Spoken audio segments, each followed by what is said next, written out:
What's up, y'all? This is Raina Williams. And I am JB the Jeweler. And you are now tuned into Somebody come look at this.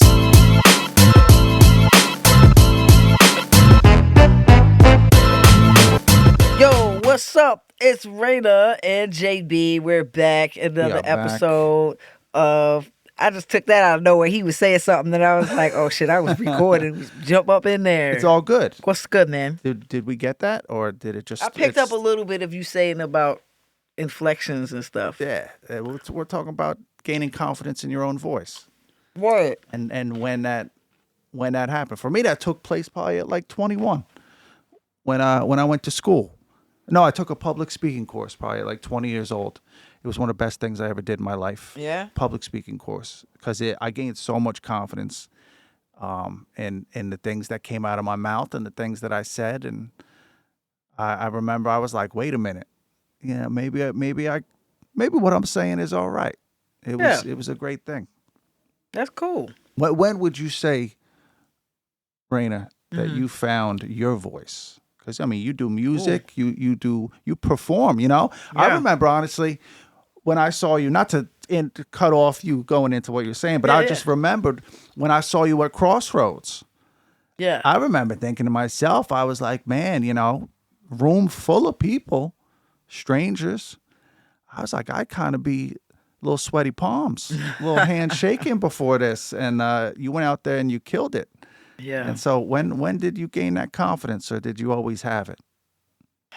I was just thinking about this the other day. So like my first experience being on stage in front of a bunch of people was at 18 months old in an opera. I was an extra. You know, I was obviously I couldn't sing opera, but my mom did, and it just happened to be it was cool for her to have a baby.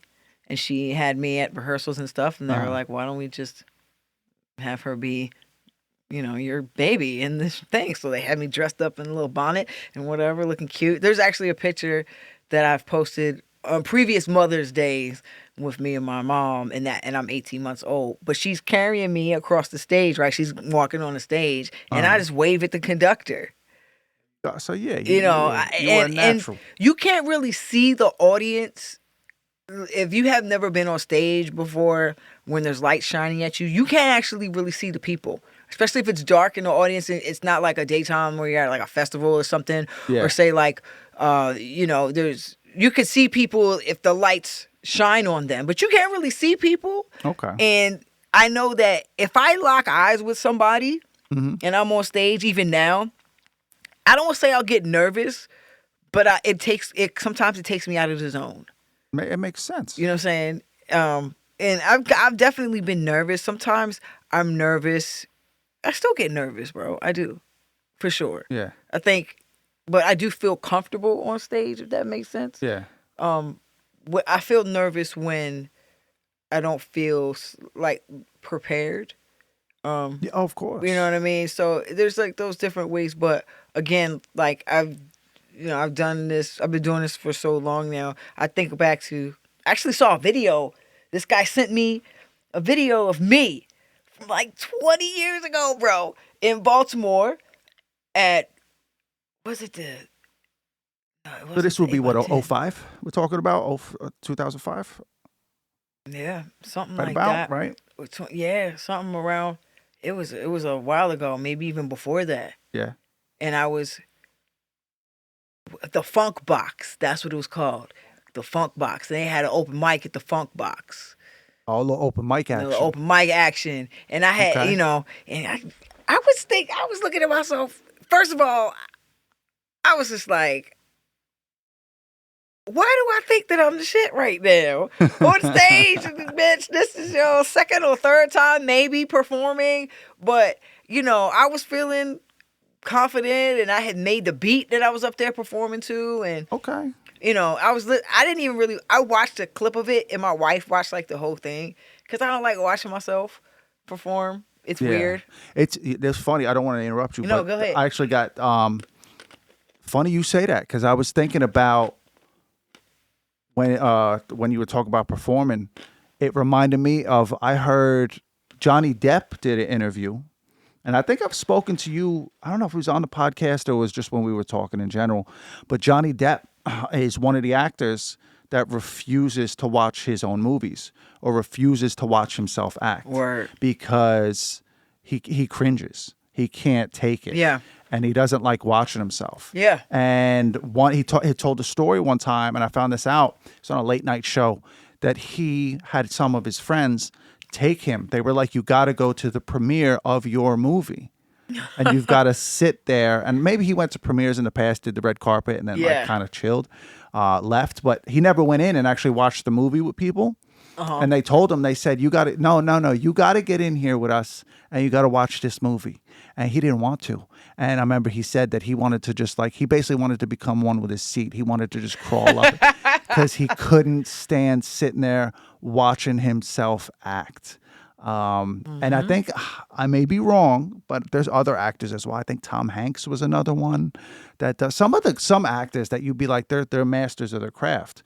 You would think that they would have this brash confidence and they would, love and be like, you ever seen the it's a GIF, but from that movie with Brad Pitt, Leonardo DiCaprio. Oh, okay. Like, and he's pointing to himself because he's on the TV and he's like trying to get somebody's attention. He's like, look, that's me. You would think they'd be like that, but yeah, that's actually a lot. It's like the stories you hear, like Johnny Carson, late night talk show host, for America pretty much. Right. But in real life, his wife would tell stories that in real life, he was extremely shy and extremely introverted, hated going to parties and gatherings. On stage, comfortable, good. But off stage, he was very like unsure of himself. And she said you would find him kind of in parties, like off in the corner and like afraid to really have a regular conversation and be nervous. Yeah. So I think that's fairly common. Yeah. I really don't know what it is. I think it's because maybe, I don't know if I'm exactly extreme as like Johnny Carson, but I also don't like huge gatherings, or I feel uncomfortable, especially if I don't know anyone. Of course. I always just try to cling to a person that I know, but then sometimes if I don't know them like that, I still feel like, oh, it's my lonesome. And usually I try to, like the awkwardness, I'm really like a vibe person, but I generally like, I don't really go out of my way to like go to parties and stuff.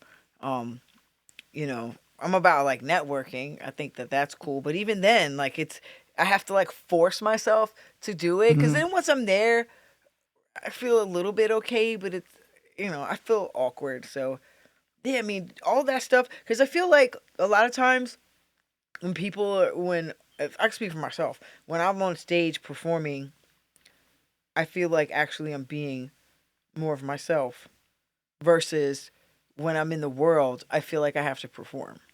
Yeah. Like when I'm in this, like the regular world. Not that I'm being fake, right? But like being out in the world and like,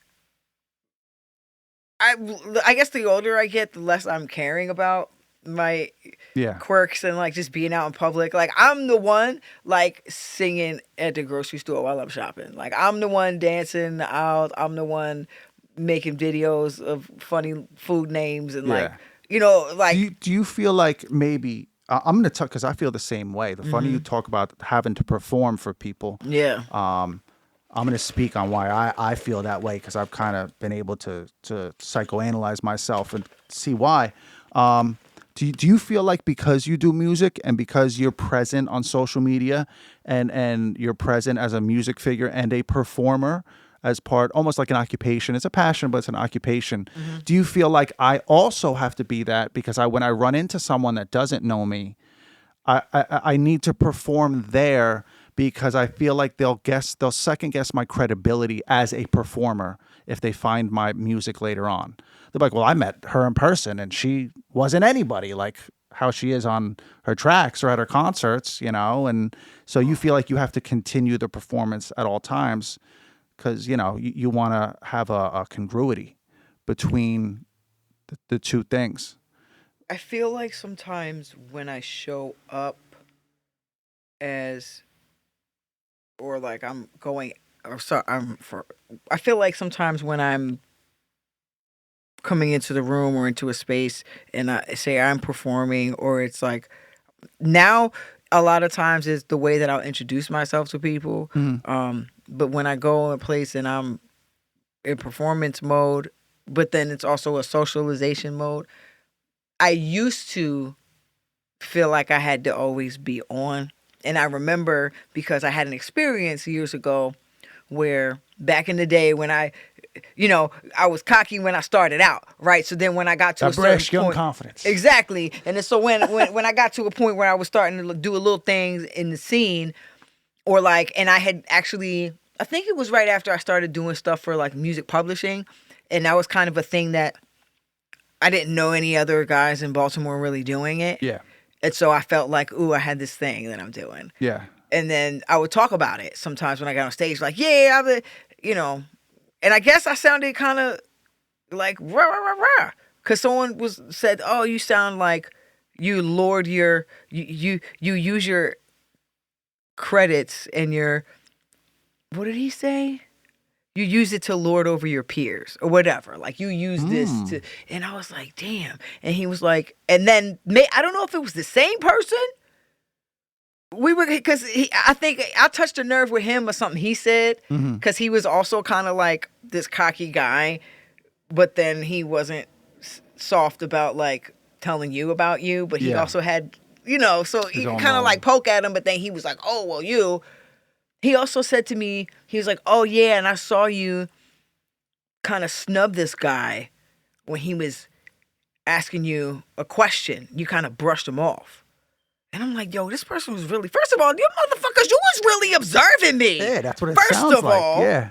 But number two, I remember that interaction, and I remember the way that I felt in my body and in my emotion. And I was super annoyed that this guy asked me this really simple ass question, because I'm like, I've been playing guitar my whole life. The guy was like, how'd you learn how to play that guitar? And I was just kind of like, I remember feeling like, what kind of fucking stupid question is that?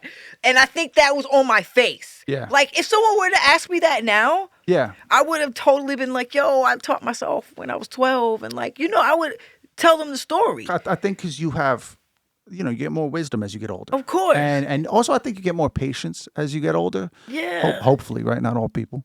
But because from my perspective, looking at that, he might have seen how well you play the guitar, and maybe he wants to play the guitar. Right. And he looked at you like, wow, I want to play like her. So that's what you do. You go up, because sometimes it can feel daunting when you're starting something new, because what's the right place to go and what's the wrong place to go? Right. So why not ask a person who's already really good, like, what did you do? How did you learn how to do this? Yeah. But just the fact that like the guy was observing me and then he reflected it back to me, I think that was the moment when I realized, like, I think I was on, it was like I don't know how many conversations I had with people about like the way that I was being, and I was like, oh, I had just broken up with whatever my girlfriend. How old were you at this time? I was in my 20s. Oh yeah, of course. Or early 20s? Yeah. The early 20s. Early 20s, you're stupid. You're fucking, you you're think not. You're 10 feet tall, 300 pounds of straight muscle everywhere you go. Yeah. Oh, God. Me and my fucking, I'd say 21 to like 26, 27, I was still a nice guy, but there was some hubris. Yeah. There was definitely, well, maybe more than some. There was hubris. Yeah. Especially about 25. Yeah. Yeah, I was king shit at Turn Mountain. And I hadn't had life really. I mean, I had been kicked in the nuts by life, but I don't know, I hadn't really been shown, no, hold on a minute here. You're not above anybody else in any respect. There's always going to be somebody better than you at anything. Yeah. And it's better to sell yourself low and then surprise people than to sell yourself high and then disappoint. Yeah. So I went from, if people would tell, this is one of my things I'm going to give out there, I guess. And when people would come up to me and like give me a compliment, when I was in my early 22, 23, I'll be like, yeah, I do my thing, shit like that, I do my thing. Oh, you were Yeah, him, yo. you You know, was him. appreciate you. Timothy. You know, I feel you. I feel you. Got my bop, pardon the drip. You know, yeah, all that shit, right? But Wow, then, bro. You're then funny. I figured it out, and I was like, you know what? I'm just gonna say, appreciate it. I have my moments, and I to this day, if I get a compliment, that's the perfect response. I think for me, Yeah. I have my moments because it's the truth. Yeah. I have moments where I really nail it, Yeah. and goddamn, I got some moments where I really don't. Yeah. You know, and some moments where I'm tripping over shit in the sidewalk, and Yeah. I'm fucking doing the wrong thing and Yeah. doing dumb shit. So yeah. Doing dumb shit. And we all do dumb shit. You know, and it's so interesting. Like, I became very hyper aware of like after some people said some things to me about how I was, I guess, showing up in the scene. Then I started being like, it is a good takeaway, right? That like when I'm Raina Williams, meaning like when I'm out and I'm performing and I'm conducting myself like Yeah. this, I don't get to have a bad day. Yes. And that sounds fucked up. No. I know what you're saying, but Right. keep You going. don't get to have a day where you blow a person off. Yeah. You can set a boundary if you're really not feeling it. There's a difference between like, blowing somebody off and being rude and being like, hey, sis, I'm glad that you want a hug today, but I'm not giving out hugs Yeah. today. Being something- assertive but right. remaining calm and respectful. Because you're a human being at the end of the day. Yeah. But not even like just when it comes to like attitude and how you treat people, or like even if it feels like you're having a day, whoever you talk to, smile at them, right? So even if I'm like going through something and I'm stressed out, if I'm interacting with a person, then I try to smile and say thank you, or like, because even I just don't want my energy to be interpreted as like put towards them. Yeah. Unless like then we're having a conversation and they try to help me out, then I can say, hey, I'm dealing with a lot of things, but blah blah blah blah. So just kind of like you say, it's a maturity thing. But sometimes I just feel I get like the social media is where I get tripped up with that. Oh, I think funny thing is I just saw a video with Scarlett Johansson. One of them little, clips on Instagram or Facebook, ironically enough, talking about why Scarlett Johansson, she don't have any of that. She's like, because I can't do it. She's like, I'm too fragile. My ego is too fragile. And she said, I had it for a little bit.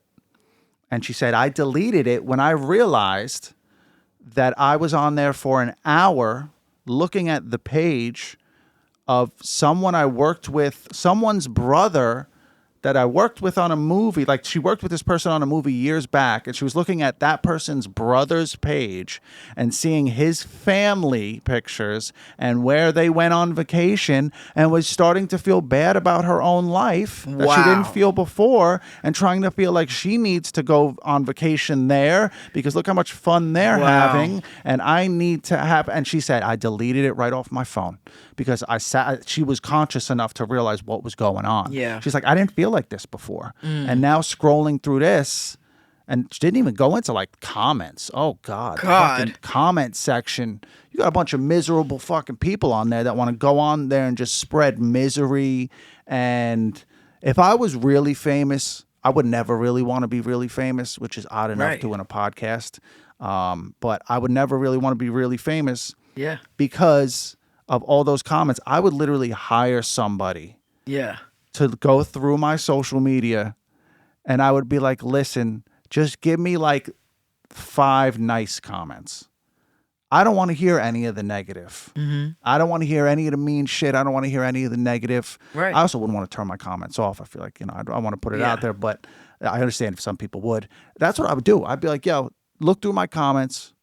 Give me 5 good ones. That's all I need. That's all I want to see. And I would never look at them shits ever because it's just people. Yeah.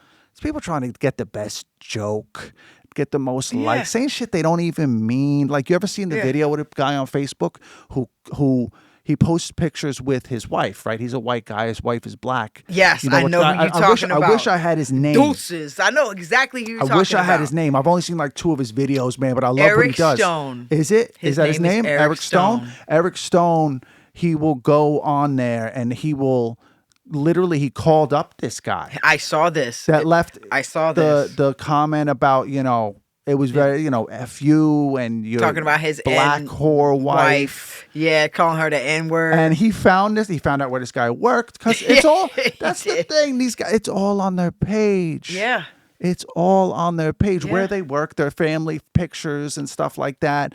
And he calls this guy up, and basically like, "Yo, what's up?" And at first the guy tries to play the whole like, "Oh, it's racist now." Like, yeah, yeah, yeah. Because you were the one that said the thing. You gotta love. Said it. You gotta love that when we live in this new time now where racists will say racist shit or bigoted shit, but you are the problem and you're the one that's keeping racism alive because you're pointing at them and going, "Yo, that was fucked up." Yo, what they will literally say, this group of people here are this negative thing. This demographic has this negative connotation, and then some, there's like an F-bomb or something. F them. Yeah. They deserve to die. Just them. And then you go, whoa, that was a little bigoted. And they'll go, oh, it's got to be bigoted, Why right? you got to make it about race? Why you got to make it about, like... You invented it. Are you serious? Dumb shit. Yeah, it's amazing. But yeah, he called this guy up, and in the end, the guy just, of course, started stumbling and fumbling over his words. And it was I didn't mean classic. it. I didn't mean sorry. it. And dude, I didn't mean it to have that connotation. And I'm sorry. I'm sure your wife is a good, like... Why? Bro. Why are you? Why you even gotta say it in the first place, dog? Like, and you sliding in the DMs to say this? Like, come on. Yeah. What is it?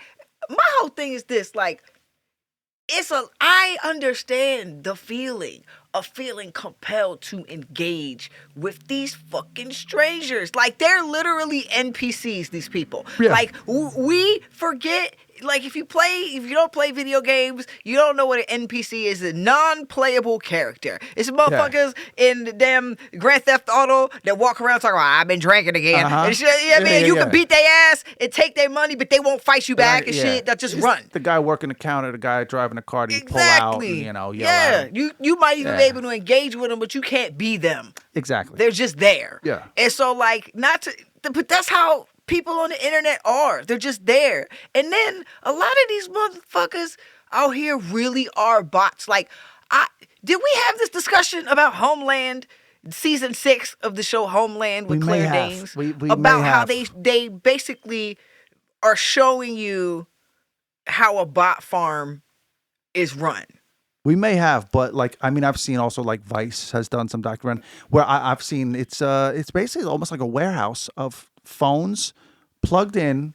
Like, this is what I saw at least. Okay. And they're plugged in, and that's they have like an AI program. Okay. That literally that's their all day long. They're just like inflaming debates to get engagement on certain posts. Yes. Because that's what gets the engagement. Right. So and it's not a real person, but it looks like a real person. So this, I guess, again, it's a fictional show, but it's a politically based show, and all of these shows like West Wing and Homeland and even those 911 shows with the fire department and stuff, they have people that are part of the staff for accuracy and realistic scenario, or like, is this how this happens? Mm-hmm. So like in Homeland, they're like, oh, this is supposed to be about CIA, so would this really go down in a CIA situation, and how many people would you think would be in the room? Like, realistic scenario, even though fictional show, right? Yeah. So in this show, there's like this building. For some reason, they follow whatever to this building, and the guy goes in the building, he kind of like infiltrates it.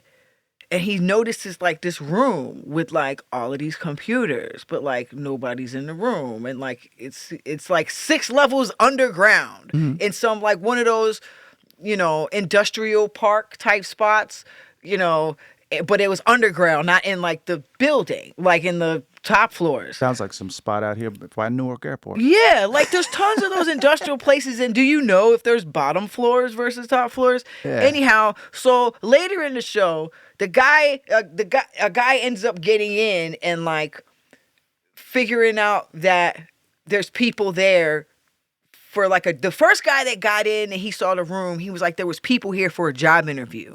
Right. And then he came out and he was like, oh, you got to send somebody back in that could probably get in there. So they sent the nerd. So it's this guy, Max.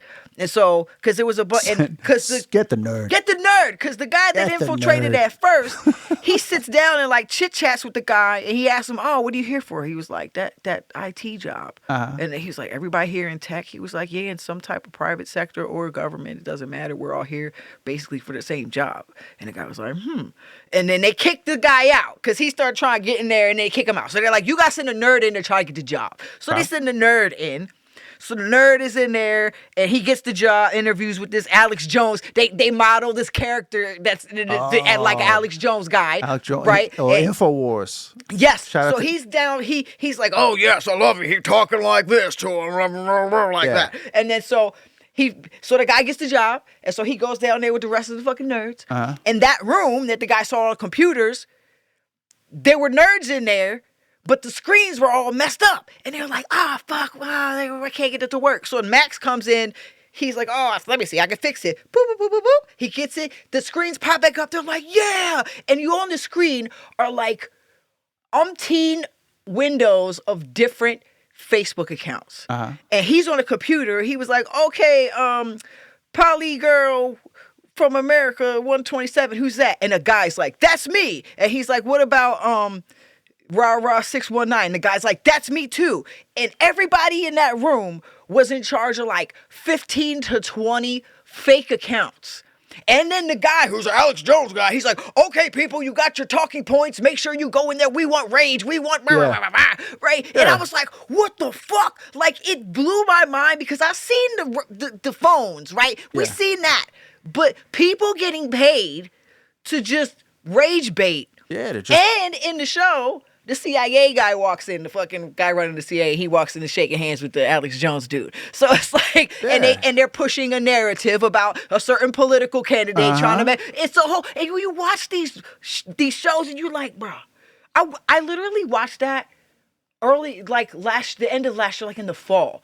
And so like that season 6 came out in 2018.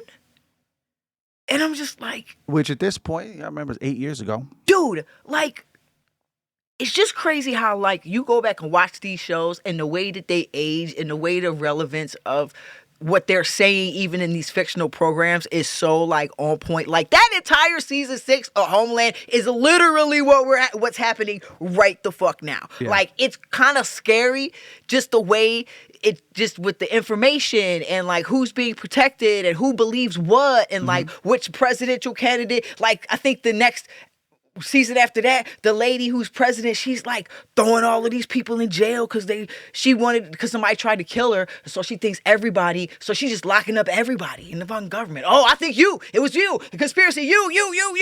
Yeah, crazy, bro. Not too far off from. Yeah, I mean, I don't mean to get like, I'm not trying to get like all specific and shit, but this the way stuff is and the way computer technology is and the way people communicate online. Back to that, how we got on the conversation really is like, you know, we've gotten away from being like social with social media. Like our fucking social interactions have gotten more awkward. I feel like, and people have forgotten how to have conversations and like facial expressions. 100%. And like these babies that grew up with the fucking masks, seeing people through masks, like having to learn faces. Only your parents are the faces that you've seen first 3 years of your fucking life.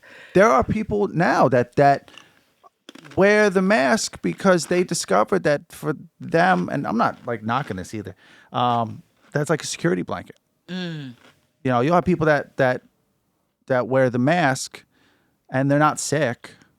You know, they wear it all the time. You're only supposed to really wear one when you're sick or when you think you're sick, but it's because it's a security thing. It's That's like, crazy. Oh, they can't see my face. Like it makes them feel more safe.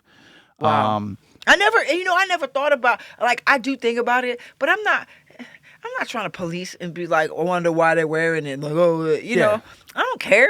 If that's what you want to do, bro. Like, do you? But I never thought to ask why. I always think it's, because people are afraid of germs or like they might be sensitive or something. I always just think about it in that regard. I never thought about it like what you said. Yeah, that's the crazy thing about the mask. I remember during COVID, I learned this. The mask is actually not to protect you from other people. It's to protect other people from you. Yeah, right. When you wear the mask, it's you're wearing it because you think you are sick or you think you could be sick. So you are trying to protect others from you. Right. Wearing a mask, if you're not sick, does not protect you from other people who No, may it be does sick. not. That's why your dentist wears the mask. Exactly. So he don't spit in your mouth while it's wide the fuck open. To protect you from him.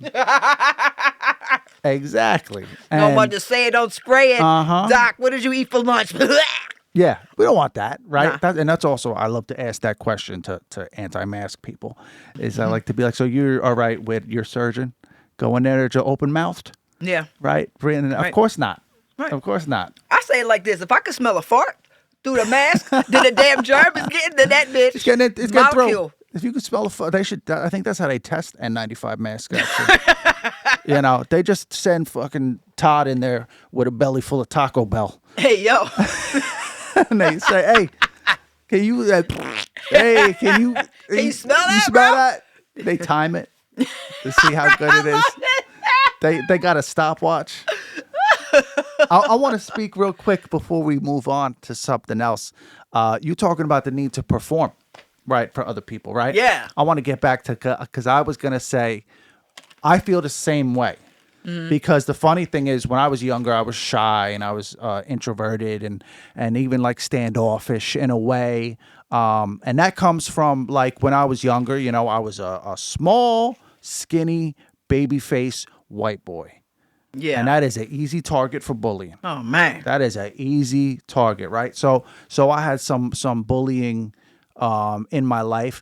When I look back and I compare it to other kids who were bullied, it was nothing crazy. And honestly, I tended to become friends with my bullies at some point because we would play basketball together, or we would, you know, I played ball. I like to ride bikes. I like to do shit like that. So when we actually hung out and like, I tended to become friends with a lot of them. Yeah. And that happened for most of my life. And I don't know, there are kids out there who really got genuinely bullied, you know, they you know, crazy shit. Like I watched a video by the autistic guy that kids were trying to light his pants on fire in the fucking 70s, you know, shit like that, right? Never experienced that. Man. But so when I got to a place now, I'm like people would see me at work or people would see me out. I'm very extroverted. I'm very, hey, how you doing? I'm saying hi to everybody. And that's kind of something my family always put into me. It's like always greet people, you know, especially at work. Always say, hey, how you doing? And stuff like that. And it got to a point now where I do feel like I as well have to perform. Yeah. If I want people to still like me. Oh, yes. If I want friends, and I want to be accepted socially in my community, I have to perform. If I'm not making them laugh, if I'm not making them raise their eyebrows because I said something smart, they're not going to like me anymore. Yep. They're going to abandon me. And I've experienced that. And like I've gone through that, and I feel like I have to I am not allowed to just purely exist. Other people are allowed to do that. Yeah. I'm not. I need to constantly be performing if I want to keep people in my life. If I don't want to be alone, I need to stay on go. And sometimes, I'm not going to lie, sometimes I get back to my room and it's just me and I can relax now. Yeah. I can just exist and it's okay. I don't need to you know, like I said, but put on this performance for other people to make other people feel good so that I'm not alone. I get this moment of reprieve. And a lot of people, some are surprised to learn I'm introverted naturally. Yep. In those alone moments, I got to recharge my battery. Yeah. And I have experienced in, you know, God bless my girlfriend right now because I've said this to her and I've you know, confessed this to her.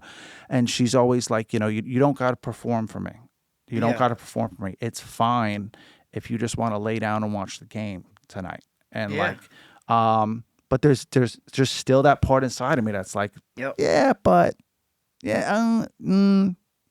you, but I gotta, you better keep telling jokes, bud, because if you don't keep telling them jokes, she ain't gonna like you no more. Mm. She's gonna leave you. You really believe that, bro? It's like an instinct. Mm-hmm. It's like I know consciously it's illogical to a Mm-hmm. point. Yeah. There are people, but I mean, you don't want those really people around you anyway. No. I feel like it's, I can consciously see it's illogical, but it's just so programmed into my subconscious as an instinct. And I remember I read this at one point that your conscious mind is the keyboard and your subconscious mind is the hard drive. Yeah. And so when you, in your conscious mind, when, we talked about neuroplasticity a little bit, which is a real thing. If in your conscious mind, you are consciously thinking this thought, thinking this thought, thinking this thought, then your subconscious goes, okay, and so it will be. Right. I'm going to, this is the program you're inputting in me as the subconscious mind, the hard drive. Yeah. I'm going to make this true for you. And then that's how it becomes an instinct. And that's how it becomes an involuntary thing that you just believe. And like I said, she always is like, you don't got to perform for me. But I do also realize that it's hard. I've encountered this in past relationships. Pretty much any past relationship I've had with a girl, with a woman, is at one, but they have a hard time because, and I had to explain this to my current girlfriend as well, that if I'm quiet and I'm not performing and I'm not, it doesn't mean I'm mad. It does. Maybe I'm just recharging my battery at the moment. It doesn't, and I understand why that is tough because also when I get mad, I get quiet. And I apologize for that. That's just kind of my quirk. Yeah. And my imperfection of many is that I wish it were different, but I was taught at a young age that, like, when you're upset, it's better just go handle it on your own. Because if you say anything about it, it just makes it worse. It just makes the situation worse. It makes it worse for everybody, and it makes it worse for you. So you're better off just going into your room, shutting the door, and handling it on your own and working it out on your own. So that's why I personally have the feeling that, like, man, if I don't perform, then the people I love aren't going to feel okay. And so, and you'll exhaust yourself. I mean, I do sometimes. I just get so drained and exhausted from the performance, and I'm doing the air quotes right now, that I do. It's like it's a thing every day. I have to sit there and be like, it's okay to just chill. Yeah. You don't have to constantly be joking around with someone and constantly be keeping the conversation going. And they're not going to suddenly start thinking like you're weird or something bad about you. Right. It's okay to just chill and exist for a moment. And that's a work in progress. And but that's my part of I feel like I got to perform. I feel all of that, bro. I feel that in a lot of ways. Yeah. It's one of those things where you become hyper vigilant about people's energy towards you. Yes. And yes. I'm reading micro expressions. Oh yeah. And that comes from, like, they think I'm boring. All of it. All of it to a so when fault. you were saying about how, like, you weren't being able to express yourself when you were younger, like, that's what that comes from. Like not being able to express yourself and your feelings, and because I'm literally, like, going through the same thing. It's one of those, like, patterns in human behavior that causes us to be, you're very, you reading a room you become an expert is reading people's micro expressions and reading how people are, and, like, oh, maybe I don't want to talk to this person right now because, or maybe I should make them laugh because they seem to be having, like, a bad day, so I'm gonna come in and, like, help, and then, if they don't take it the right way, at least for me, I would take it personal, or, like, be like, oh, they don't, maybe they don't like me, and that it comes from, like, a lot, when you're a kid, having to compartmentalize a lot of your emotions in different spaces, or having to hold space for a lot of big emotions from grown-ups, like when you're a kid, and, like, the people in the room can be kind of, like, volatile, my mom, she used to be really stressed out a lot when I was younger, and she used to drink or whatever, and, like, and she's good now, like, she never it never really, like, bled over into, like, me noticing her drinking, but like for her, you know, it was just like one of those things where I now recollecting that's probably what it was, but I never noticed her be like drunk. She would just be like fused, like short, you know, say something, rah, rah, or if like some plate left out, she's like rah, rah, rah, rah, rah, about a plate. Like everything is just a big deal, you know, and it's all a negative deal, and you know, like that. And so I had to be like on guard, like a lot, like all right, and doing it just so I don't have to feel that extra, or she would just be upset and come home, and you know, and I'm happy that my mom has like worked through her stuff and like, you know, found her peace and her joy in life. And that's all we can ever try to do.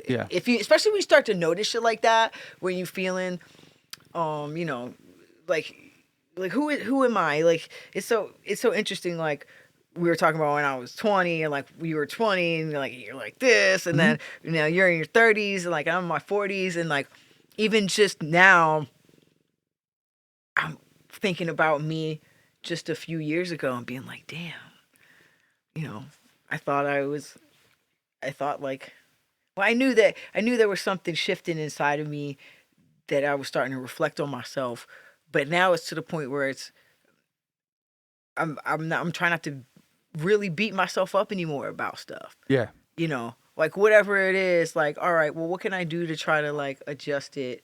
You know, what kind of behavior patternings? There's this guy, I can't remember his name. I don't know if you ever seen him. He's on Instagram and Facebook. He's got all the social medias, but he wears glasses. He usually wears like a little beanie, and he's like, I help you up spiral your life and give you real life, you know, stuff. No, I haven't. And but the way he talks about like shifting moods, or like if you want to stop like getting angry all the time, here's how you work.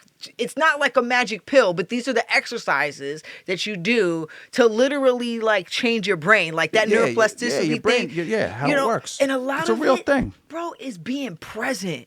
Yes, Dog. yes. Like being present, but like outside of your own feelings. Yes. Like a lot of it is like, all right, I need to name 3 things I can hear, 2 things I can see, and 1 thing I can touch. And if you usually go down that list, you will. And then what I like to try to do, once I get down that list, I start to feel a little bit more calm, and then I say, what am I thankful for? Gratitude. You know, we spoke about that a few times. Yeah, and then Gratitude, man, I just learned from my boy huge that we have to. I got reminded about how amazing water is. Like honestly, I mean, it is. It's one of them things. We're made of it. And I saw Neil deGrasse Tyson talking about how water that we drink is the same water that was here, like when the Earth started. Like we've all drank water of our ancestors, the dinosaurs, right? Like if you think of it in the sense of like, and so the water he was talking about, he did this experiment where he used to teach in the Bronx. He used to do like after school program or something like that. He's had students. He used to teach film, and one day he was fasting. And this is Neil deGrasse Tyson? No, this is my boy. But Neil deGrasse Tyson was talking about the water being everything. I don't know that boy Neil deGrasse was in the Bronx. Nah. But he was in New York. Let me I did run out. into him on the block one time. I was on TED 2 as an extra, like outside, and my job was just to walk around the corner a bunch of times. And I hear this voice behind, and he's like, "Hey guys," and we look, and it's Neil deGrasse Tyson. And we took a picture. I had to find a selfie and show it to you. It was crazy. Telling a whole bunch of people don't know shit about science. Yo, he loves doing that. Yo, he wasn't telling us about science, but he was telling us about how that picture got made when he was like pouring out the planets. But anyway, so my friend, he was talking about how one day he was working with the kids. He was fasting, so he was just drinking water. And he started to notice how like the kids weren't really like getting on his nerves. Like the things that was bothering him wasn't really bothering him. Okay. And then the next day, he was like eating whatever and drinking tea and soda, whatever, like that. And he was like, he felt kind of irritable. And so he started to kind of like do an experiment to where like, all right, let me not do that and drink water and see how my mood is. And his mood was better. And it's not to say that, oh, you should never drink juice, but it's not just about the water either. It's about something about like cleansing. Like, we don't shower with juice, bro. We shower with water. Yeah. Even if you don't have no soap, you're rinsing that salty ass off. You know what I'm saying? You doing something to rinse and cleanse, and something about like drinking water and like being thankful that you could drink clean water, and that awareness. All of this bullshit that people do, like, that's my channel right now. I need to less and less giving a shit about bullshit that other people do. Because we as people have gotten so distracted with what other people do that it makes us like hate strangers, bro. And like, I don't necessarily quote unquote like humans, because we do a lot of fucked up shit, but we're also, that's all we got. Like, we're all we got, right? And so it's like, how we gonna sit out here and be on the internet and be like bam bam bam bam bam? So even if it's not a bot, we out here poking at people who we don't fucking know, and they might be on the internet sounding like an asshole, but what are you doing? Like, what are you doing? Like, how many of us have spent like hours beefing with somebody on the Facebook? Like, this motherfucker said this, but you spend the hour like, you go back and forth with it. You go back Or and you're forth, back and spending forth, an back and hour. forth, and it's with a person that might be a fucking iPhone. But you spending an hour crafting a fucking response. Like, you got clothes to wash. You got the thesaurus out. out. Papers to write. You got the thesaurus. You got the dictionary. You got one finger down the dictionary. You got one thumb in the fucking ass crack of the thesaurus. You on here doing research to make sure you cite your sources. Like, you're not winning no awards for this. For nothing. For nothing, bro. And it's it's easy to get sucked into.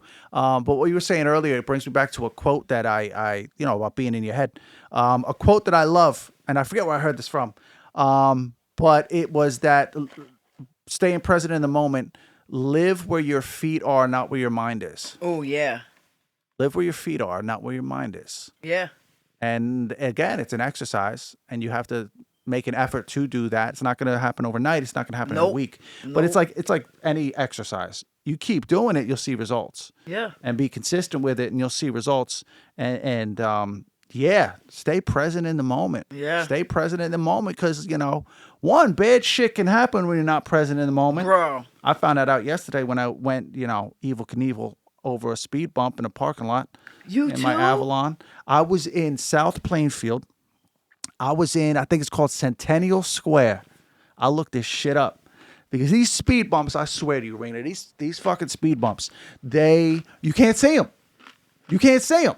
Unless you know they're there already, because you already fucked up your differential. Damn. And you are looking at them and you go, oh yeah, if I tilt my head to the side and squint my eyes, there's a speed bump there. And these speed bumps, they're all around this parking lot. There's a parking lot. They got a Petco in there. They got an Asian food mart. They got a Lowe's, I think it is. And I remember we went to the Olive Garden. Always a great meal at the Olive Garden. Yeah. Me and the girlfriend, we went there. And then honestly, though, I should have been present in the moment, because I don't go fast in parking lots as it is. Right. Like, it's just bad, slow your ass down on a parking lot. There's people there, there's kids there. It's one of my pet peeves. Yeah. About people that speed through parking lots. Oh, yeah. Ridiculous. Ridiculous. So I'm going slow anyway. And I remember, though, I hit two of them. But again, I'm going like 5 miles an hour anyway. Right. So I hit two of them, and every one I was like, the fuck? Boom. Boom. What the fuck? Oh, I'm talking to my girlfriend. You hit one of them babies in the parking lot. I thought I hit a body or something, right? And I was like, that was a speed bump. My girlfriend, too, she didn't see him either. We were both like, and we were laughing about it, though, because I didn't hit it hard. And then this third one, man, we went to the Petco. We met this ferret. We hung out with him for a little bit. Yeah, what was his name? Oh, God, I should remember. I don't, though. I was caught up in his aura. Oh, and wow. I don't remember his name, but he was awesome. Little 5-month-old ferret that a lady had. She was fostering because I went in there looking for ferrets, because I used to work at a pet store, and I remember the ferrets were always these rambunctious little frat boys. Ferrets got two speeds. It's either balls to the wall, rock and roll, or fucking knocked out. There is no in between for a ferret. They're either wrestling and fighting each other and bouncing their little skulls off the plexiglass walls of the cage. Yeah. Or they are passed the fuck out in the litter box. That's hilarious. You know, one ass out of the litter box, head in the litter box. But anyway, we get out of the Petco. And we go into the car and we're leaving. We're going to go home. So I'm going towards the light and I'm doing my normal slow stroll through the parking lot. Everything's all good.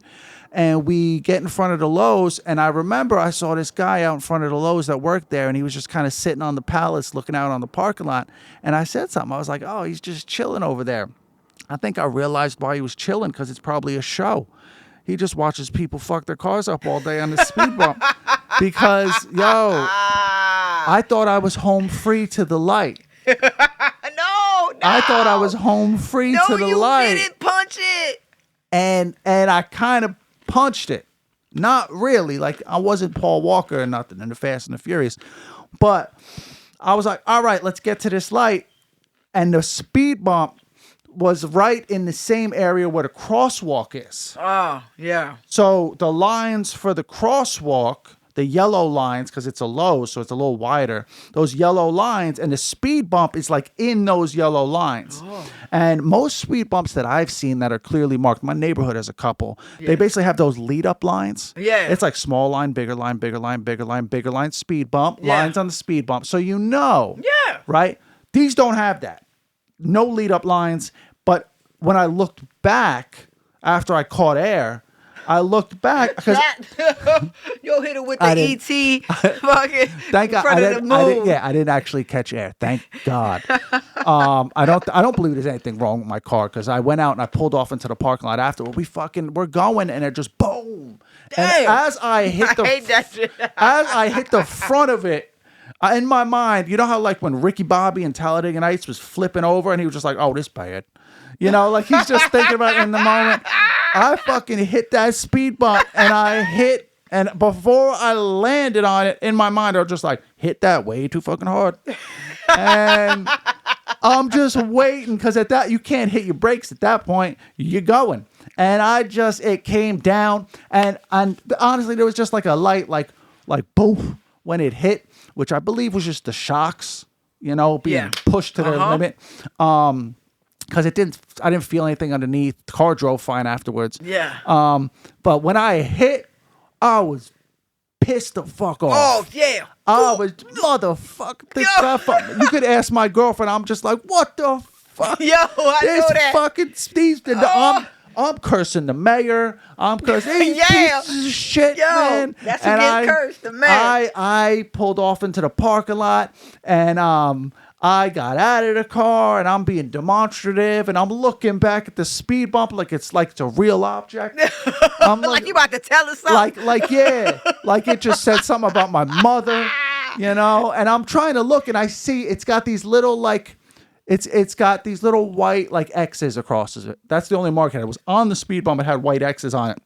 But even when you look back at it, it does not look like a speed bump. It looks like this little like raised part of the road, but it doesn't have that hump of like a speed bump. No. So it's almost like an optical illusion. But I could tell you for sure it's a hump. They put a short curb in the middle of the road, but bro. yeah. It's like a short curb. You don't want to hit it like I hit it. Boom. But thank God I looked underneath. Nothing seemed to be leaking. But fucking Christ, that's crazy. I forgot what I was even talking about before.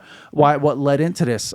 Speed bump. But yeah, being present in the moment. Yeah, exactly. Be present in the moment, so you don't do the dumb shit. That's one of my bad moments. You know, I have my moments. That was not. And honestly, you know, I had to have a cool down period. I felt bad for my girlfriend because we just had a great dinner at Olive Garden. We just saw a great ferret. Got you hot. I had to cool down, man, and I had to cool down. And you know, when I have to cool down, I got to get quiet for a moment. You know, usually me and her are joking around and we're laughing and we're looking at fucking porches and homes and I just had one hand at fucking 12. You know, and I rarely ever drive at 12. I'm usually a more at 6 type of guy, laid back. The 12 is the mad hand. Man, I had my shit white knuckle at 12, and I was just like in my head, I'm still like just like fucking roads, and that's how I know I'm really back in Jersey, and I'm really a Jersey resident. Is I'm just like fucking roads around here, my Right. tax dollars, Right, potholes, shit. Every time I drive my car, I gotta worry about fucking it up, because you on a regular drive on a regular road that's meant for driving out here in our area of Jersey, you could fuck your car up. 100%, bro. I remember when I first started driving. No fault of your own. This was my fault, but you could be no fault of your own and hit a fucking crater around here. Damn, yo. I remember when I first started driving around here, I would see people avoiding, like, they would be going around like the potholes and stuff. Not to say that I wouldn't do it, but I just noticed it so much. And I'm just like, now I drive basically the same way home every day, and I memorize where them motherfucking potholes is at. You do. You know what I'm saying? I drive from my girlfriend's place in Elizabeth. What's this road out here? St. George? Yeah, St. George. I avoid St. George at all fucking costs. Yeah, St. George is I avoid blues, that road at all costs. That road, if I take that road home, it cuts about 10 minutes off my trip from her house to my house. Yeah. I will go 10 minutes out of my fucking way. Because, St. George runs through Elizabeth. It runs through Linden. What is it, Rawway, I think as well, right? Mm-hmm. I will drive my ass to the nice part of town, to Westfield. Yeah. Because them roads out there are paved. Oh, yeah, they paved them roads. Them roads are paved. They got nice roads out there. I will drive 10 minutes out of my way to take, I think it's North or South Ave from Elizabeth all the way to fucking Plainfield. To come here, though? No, not to come here. Not to come. Yeah. But I will do that to come here. Yeah. As well. I avoid St. George at all. Yo, St. George costs is the blues. Because especially coming from Elizabeth. Oh, boo. Because it's not even St. George it's insane. Until you get to a certain spot. It's like Rawway Avenue or Roselle, whatever. It's one of them avenues. Like, because I remember, I don't understand. I don't understand it out here in New Jersey. Like, property tax is high as fuck. Yeah. Right? You know why? This is my hypothesis of why they can't fix the streets. Okay. I got mine, but what's yours? I have two, actually. A, corruption. That's the number one. Like they you see the pot, like they patch up stuff. Yeah. Like and number two, I just think it's because there's so much of traffic volume that for them to shut down one of these arteries of these roads at any given time, on any given day, it would be a horrible idea. Yeah. Like you're gonna have to do like 3 a.m.s to, or 2 a.m. to a 5 a.m. for like a week straight to try to maybe fix the road. And then that's the fast guys. So then that means, maybe once it snows a few times, there's another pothole. Like, it's the weather. It's the salt. But the people, it's a lot of motherfuckers driving. This is what I think it is. They're impatient too. They don't want to go around and do nothing. Yeah, exactly. If their road's closed, they don't want to go to the road over. People get pissed off. But it's the salt every winter, right? It's the snow plows. The snow plows, which are needed. But you got a lot of homeboys from around the way attached some fucking shovels to the front of their shit that they got off Craigslist. Hey, yo. And the snow plows fuck the roads up. Mm-hmm. And then when the spring comes around, like you said, they ain't repaving that shit. No. They're patching it over. Uh-huh. And not all patches are equal. Hell no. You got people out here that really take quality, like take pride in their work when it comes to patching up a hole. It's even with the road. Right. It's real good. I got a couple in my neighborhood that they ain't give a shit. They ain't give a shit. That's a new speed bump on your block. Bro, PSC&G. PSC&G has been on my block in Plainfield now for fucking months. They just be showing up at random, and I know they're probably doing something essential, maybe not, but these motherfuckers just be showing up at random, shutting down whole streets to tear up the road, literally dig a hole that they could get down into in the road, do whatever they got to do, and then when they get up there, they don't patch that shit up properly. No. When they patch that shit up, like you said, it's literally a new speed bump. Right. That goes halfway out into the road. Right. Or it'll be a parallel to your car speed bump, like just a hump in the road. Just a hump in the road. And then they don't even put it in the middle of the road so you can at least split it. Yeah. Yeah. They'll have one on one side with one line of wheels and the passenger wheels, and then they'll have another one on the driver's set of wheels, so you can't even go around it. And it's like, I don't know. I feel like how hard is it to just make it level with the road when you're doing it? They're like, the cars will flatten it. Yeah, they don't give a fuck. It's the truth, and that's why the roads are so fucked up. Is And it that never like works. We never flatten it. It only just No. turns into a hole again. They did that right over here about Walgreens. They used to have a goddamn 85-pound watermelon-sized pothole over there by the Walgreens, and they filled it in. And then I remember you driving over it. Oh, now it's a bump instead of a hole. now it's the other way. They just went the other way. And with now it. Find the middle it's a ground. divot. Like now it's a dip. You know what I'm saying? We got one of those. You got the And divot. we got one of those, and you know what, that divot will fuck your shit up too. That's the thing. It ain't a pothole, but I got one of those. I know exactly what that motherfucker is too. Ugh. And like I know what it is. I always slow down and I hit that divot. And I'm like, yo, if somebody is, and this is a road that you could come down at 35, 40 miles an hour.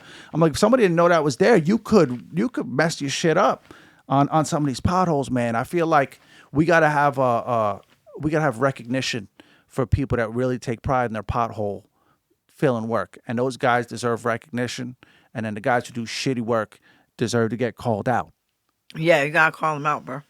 Like we need I'm talking about social media. We need an Instagram for that. Oh yeah, we need whoever did this concrete work over here at 5th and 9th. Yeah, you're trash. Trash. And put him on. Start a Reddit thread. Yeah, yo. Ooh. Your sister's ass. Oh man, screw you. But whoever did this work over here, right, the quick check, fantastic. Oh my God, the precision, stellar. This guy deserves a gift certificate to the Longhorn Steakhouse. Like, shout out to him. Yeah, what's your Mandela effect? The Mandela effect. Yeah, let's get into it. We were talking a little bit about this the other day. The Mandela effect, in case you don't know, let me, I got it brought up here because I could explain it, but I feel like somebody who has already written it out better than I'm going to explain it has it here. The Mandela effect is a phenomenon where thousands of people collectively share a false memory of a past event, detail, or pop culture icon.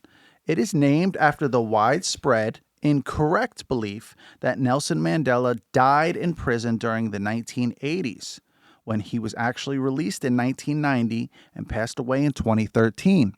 So it's basically two groups of people remembering the same thing, the same moment, the same whatever, book, movie, moment in a movie, completely different. Yeah. And a lot of times, though, the interesting thing about the Mandela effect, and this is what kind of freaks me out about it, is it's such a large amount of people that you would expect there to be so many different paths and so many different ways that it was seen, but normally it's just two. It's if not always, it's this or that. And it's a large group of people on each side that remember this or remember that. You would think there'd at least be 3, 4, 5 different things that people remember. It's always this or that, right? And this is where you get into the converging timelines. Let's fucking go. Conspiracy theory. Let's go. And string theory. I love it. And CERN. I love all of that shit. I'll talk about it. The Hadron Collider, talk about or whatever it's called. So let's bring smashing the damn atoms. What are you doing, people? Yeah, let's bring up some Mandela effects that are the common ones that people bring up. The first one that really introduced me to the Mandela effect for me was the Berenstain Bears. The Berenstain, what they say, Stain. I thought it was Berenstain. When they Jewish and shit? That's what I thought. Like, that's what I was I was raised on, Berenstain Bears. Yeah, Berenstain. Spelled with an E. Spelled Stein at the end, right? But the actual spelling, and if you go into a Barnes & Noble and pick one of these out, the actual spelling is Berenstain. Stain. Did somebody go in a library and find an old one or somebody's old ass book? Because that is how they're debunking a lot of these things where people are like, yo, I remember it this way. They go, no, it's like that. And they're like, well, I have the Shazam on video. Yeah. Or like and this is again where you get into like the craziness of like we jumped a timeline in 2012 or whatever. Right. Is that you got people that are like finding their old Berenstain Bears books in their grandparents' attic, and they're taking them out, and those are the books they read as a kid. And it says Stain. Shut the fuck up. And it says Stain, right? But the thing for me that really freaks me out is that, like, I get it. As a kid, maybe I mispronounced it a bunch of times, right? What my parents would have corrected me. My mother, Yes. my mother is a reader. My grandmother sure as hell would have corrected. My grandmother hated when I used me and so or I and so, and she would be, Jesse, it's so and I, so and me. My never once did they ever correct it. Right. They were saying it too. I The had a teacher adults in the reading it situation to us. would say Berenstein Bears. That's what freaks me out, Raina. Yeah, bro. Is that the adults never corrected it. And so that's the most common one. And then, of course, I had to go down the rabbit hole. Yeah, Fruit of the Loom. Fruit of the Loom. That's the one at the top of the list here. cornucopia. The cornucopia. The cornucopia. Countless people remember the logo for the underwear brand Fruit of the Loom, featuring a woven basket cornucopia behind the fruits. And if you don't know what a cornucopia is, like I said, it's a woven basket. A lot of times, I think, associated in America with Thanksgiving. Right, and it's shaped like a cone. Yeah, and you'll have like fruits and shit like that coming out of it. In reality, there has never been a cornucopia in the logo. It's just fruits. So, Bullshit. Bullshit. Have you seen? So someone, somewhere, it wasn't in America, I don't think. It was like one of those outdoor like markets, bazaar markets. Yeah. And there was like a picture of this cornucopia like on a sign. Now, my wife and I had this conversation. And she said that's what the bootleg Fruit of the Loom looked like. The bootleg Fruit of the Loom that like, oh, you go to 4 Mills and get you a pack of fucking A shirts or whatever. Yeah. And they're not Hanes. They're some other brand. Off-brand. Right. This is what she said. She was like the bootleg Fruit of the Loom underwear and socks had the cornucopia. Yes. So people are remembering the bootleggedness. And that was rampant because that shit got expensive. Oh, and I remember too. Like, I mean, I grew up in the '90s and the 2000s, and you know, they're out now. But I remember, yeah, man, being middle class or whatever, and it's a highly likely some bootleg shit found Hell yeah, its way no into shame your in that shit. At wardrobe. least we had underwear, player. Yeah. Damn. You know, to me it worked just fine. But maybe that's it. I mean, that's one. What's another one? Because they got a couple of them. They even got one about Kennedy, bro. Oh, really? I don't know if they got that one here. No, they don't got that one here. You just referenced one before, the Sinbad genie movie. Oh yeah, Shazam. Many people remember from the 1990s having a vivid memory. I remember this of comedian Sinbad starring as a genie in a movie called Shazam. No such movie was ever made. Bullshit. It is commonly confused with the 1996 film Kazam, starring Shaquille O'Neal. Shaquille O'Neal is a dark-skinned black man. Sinbad is a light-skinned black man. I'm sorry, I'm not confusing the two. I can confuse a few people in my time. I am never going to confuse Sinbad with Shaquille O'Neal. I don't care if they got a genie's outfit on or not. Like, I remember at least the previews of a movie.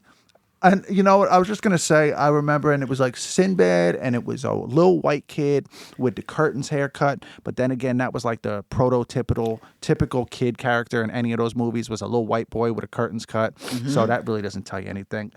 Bro, you are remembering it correctly. And I literally just saw something the other day where because Sinbad denied it. He denied it for years. Yeah, he did. And this, I'm glad we're getting to this subject with this one because this is the one that the people that talk about this say is the proof that Mandela effect is kind of like a social experiment.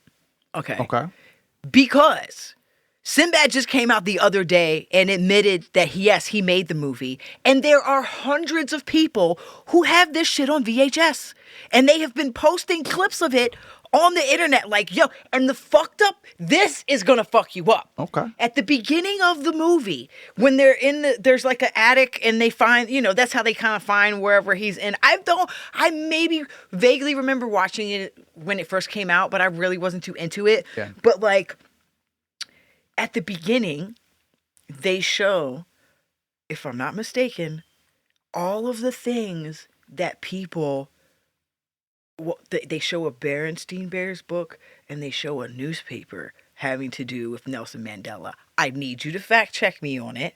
And this is At what? the This is a beginning YouTube of video? the movie. Yes, at the beginning of the film, someone with their phone. What? You talking about like in the Shazam movie. beginning of the Shazam movie. The VHS Okay. that people have from the fucking 90s or whenever it came out. Yeah. People have been taking their phones and recording them. They found the VHS player at grandma's house and shit. They put it in there. They're recording on their phones what they're seeing on the screen. Yeah. I remember this was a few years ago. Somebody was like, in the beginning of the movie, they show a newspaper clip that said Nelson Mandela is dead in jail. And there's a picture of the Berenstain Bears book. Now, I would love to know someone who has this movie so I could watch it and see just for myself if that's actually... Yeah, I mean, I was going to say, how do you know that's not AI? That's what I'm saying, right? Because there's so many deep fakes. But how do you know? Removing all of that, Sinbad lied for years that he didn't make the movie. Yeah. And so why all of a sudden is he coming out admitting that he make it when people are like totally debunking you? And then the conspiracy is that he willingly participated in a basically like an experiment on people to see if they could still convince us. Did you remembering something differently? Yeah. You know, I don't know. For me, I'm more about like, oh, they smashing atoms together, bitch, and we shifting timelines and all of that. I mean, it's all very strange. Yes, like people saying they remember Jif. Another one is Jif peanut butter versus Jiffy peanut butter. Jiffy, yeah. That was the But then Skippy is really Skippy, and it's Jiffy, the cornbread mix. But because this is why I remember, I'm like, we had Jiffy peanut butter. No, bitch, it was Jif, and you had Skippy. But there was Jiffy cornbread mix with blue font. The font on the Skippy peanut butter was blue. And 9 times for me, in my mind, the cornbread mix and the peanut butter were near each other in my house. That's that how would make sense. I remember it, but I can't speak for anyone else. But I know it is common for humans to get things confused and collectively remember them because, you know, what was it? Like, the one that bugs me out is they say that Hannibal Lecter never says hello, Clarice. Bullshit! Why do we remember this? Yeah, but then we go back and watch the movie. He don't say hello, Clarice. I remember that specifically. He came right up Clarice. to the bars, or came right up to the glass. The fuck you? Yeah. Hello, Clarice. The scary bitch. That was like the introduction to him. Stop it. Yeah, right. They're saying that never happened. Bro. Hold on, I want to see. Hello, Clarice. And it's funny because you're right though, because it's actually kind of scary how sometimes your memories are not really what actually happened. Your memories are only a memory of the last time you remembered it. Fucking if you with could your put mind. that together. Yeah, like that. That's what it is. It's like, and it can change. It's almost like telephone in your brain. Oh, yeah. And like I learned that when I told you, I think I discussed this on the podcast, when I went back to the Museum of Natural History. Yeah. First time I had been back to the Museum of Natural History since I was in like elementary school. And the way that I remembered it for my whole life was this big giant atrium when you walk in. Right. And it was a circle. And it was a dome on top and a big circle atrium that was wide open. And in the center was this like Brachiosaurus or something, and it was standing up, and it was the skeleton of it, and it was standing up, and I remember the neck, it looked like it was touching the ceiling of that dome, and it looked like 20 feet fucking high. And I remember when I went back, we paid for the tickets, I saw the statue I saw, literally, Raina, nothing like my childhood memory. Right. It was square, first of all. Oh, it was a wow. rectangle atrium. The ceiling was nowhere near as high. Yeah. The statue, nowhere near as high. And honestly, you couldn't count for that just being I was younger and looking up at it. But the shape of the room was completely different. And also, the room itself was where you got your tickets in the way that I remembered it. And this was a core memory for me as a child. Wow. The way that I remembered it was that the room was pretty much empty. And I remembered it as I walked in, and it was just my class and me, and it was pretty much empty. Raina, where the statue is where everyone gets their tickets. Right, and It's loaded with your little people. ass ain't buying no motherfucking tickets going on a school trip. So, you getting it for free. That fucked with me. That fucked with me a little bit. But I want to look up Hannibal Lecter. I'm just gonna say Hannibal Lecter. Hello, Clarice. Never says. Here we go. Never said hello, Clarice. Is it true? It is true. that Hannibal Lecter never says hello, Clarice, in the 1991 film The Silence of the Lambs. This famous line is a widely recognized example of the Mandela effect, Some bullshit. where They a false lying. memory is commonly shared. Outta Instead, here. when they first meet, he says good morning and later says good evening, Clarice. He never says hello, Clarice. Okay, the good hasn't that evening, been Clarice. parodied? This is another thing that Yes, people bring they up. parodied Is like it. when people parody it in like Family Guy or South Park, they will parody it as I can't even remember shit. I'm having a Mandela effect of my own in my own head. Don't they say that? They parody it as hello, Clarice. Yeah, oh well, maybe what all of us remember collectively is the parodies, bro. Because if you're saying That's a good point. good evening, Clarice, That's a good like point. whatever he does say something, Clarice. Yeah. Right. And so again, if he's greeting her, our primal brain. This is just me trying to, devil's advocate, Occam's razor, the shit. Yeah. But like, are we, at the same time.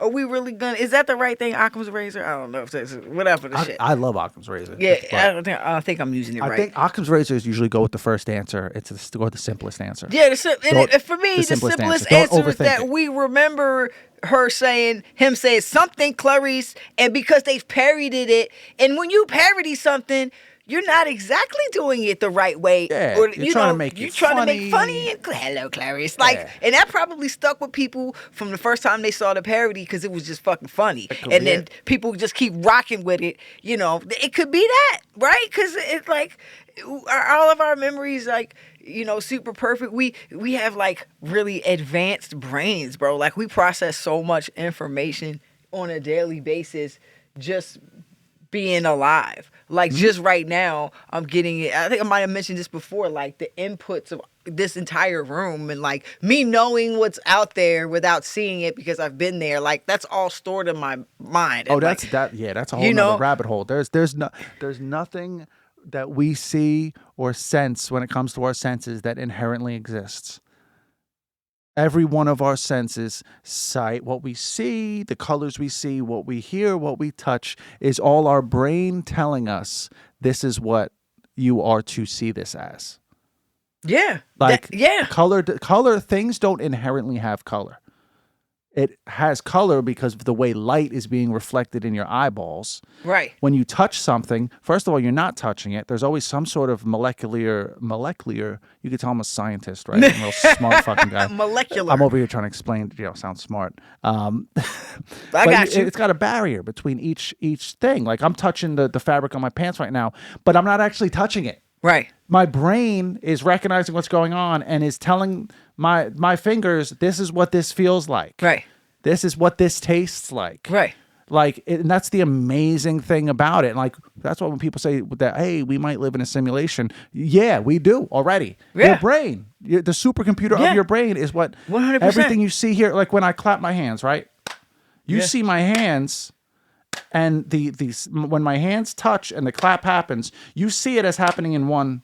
That's not the way it really is, because sound and light don't travel the same Exactly. speed. But your brain is putting it together for you.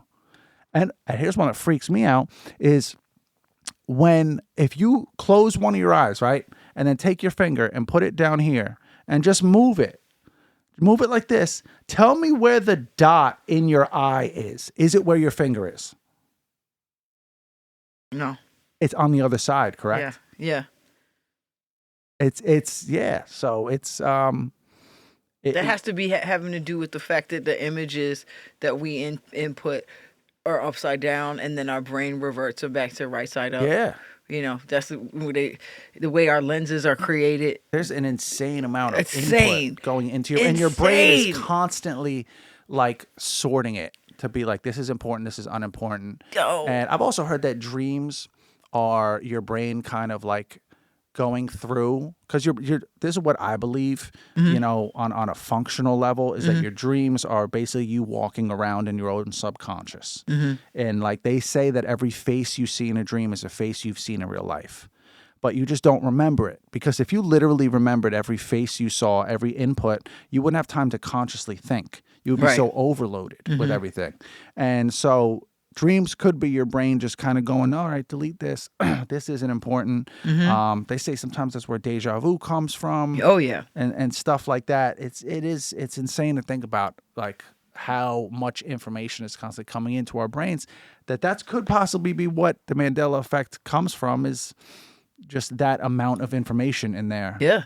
And it's crazy though, because I'm a big Stephen King fan, and like I said earlier, some people say that when they turn on that hadron collector, Yeah, the Large Hadron Collider. What is it, in Sweden or something? It spans like 2 or 3 countries. Yeah, it like right. Goes to and that's France where they're like colliding particles. And oh yeah. some people say that is where it started. Is like Dan Brown book. They opened a portal, and that's where the timelines are converging, and that's why, literally some stuff from another timeline has found its way into this timeline, and there's been a butterfly effect that has changed things in this timeline, and that's also where the book The Mist.